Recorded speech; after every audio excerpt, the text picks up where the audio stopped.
When B.F. Shaw opened his Ossipee Mountain Park, he managed to maintain amicable relations with the few families that remained on the neighboring homesteads.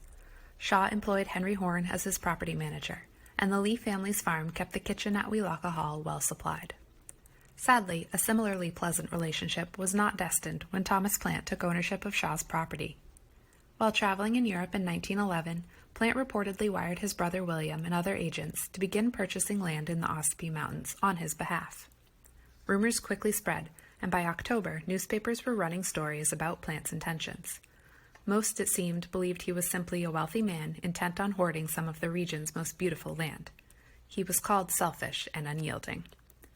But it was undoubtedly Plant's interactions with the Lee family that earned his reputation for ruthlessness. The Lee family had first settled the southern slope of the Ossipee Mountains shortly after the American Revolution. They had maintained their family homestead for generations and reportedly had no intention of leaving their land. The Lees were the last homesteading family that remained in Ossipee Mountain Park, and their tract of 200 acres was the last barrier to plant owning from the peaks of the Ossipee Range to the shore of Lake Winnipesaukee. Plant reportedly offered them $2,500 for their property. For all of the land he purchased, Plant said he offered what he thought was fair and he could afford. But for the Lees, this offer must have felt offensively low, considering they had turned down $3,000 from a family member the previous summer. They refused to sell, and Plant refused to give up. In February of 1912, newspapers ran the story of the spite fence on Ossipee Mountain, erected the previous December.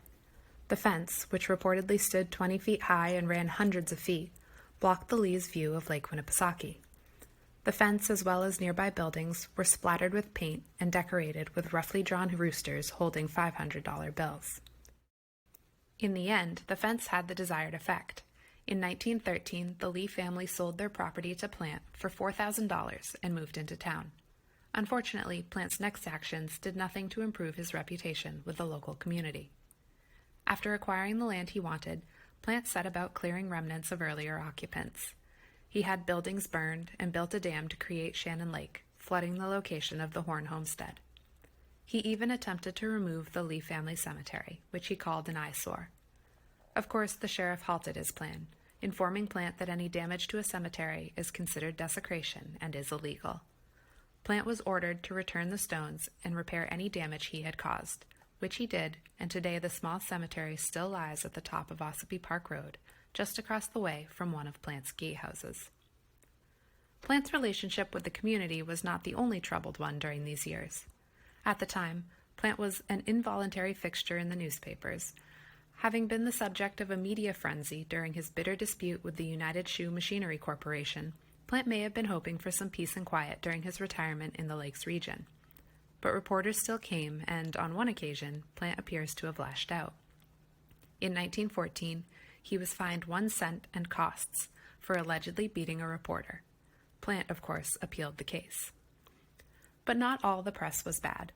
As early as January of 1912, the Granite State News published an article on Plant's purpose, in which the author described Plant as a pleasant gentleman, rather than the horned devil he was usually portrayed as, and wrote of Plant's desire to keep himself busy by developing the farming and stock-raising potential of the land with the help of industrious New England families. Counter to earlier claims of his land greed, this reporter gave voice to Plant's love of nature and desire to enhance the region as a place of beauty. The Earl of Ossipee Park, as Plant had come to be known, eventually became a fixture in the community.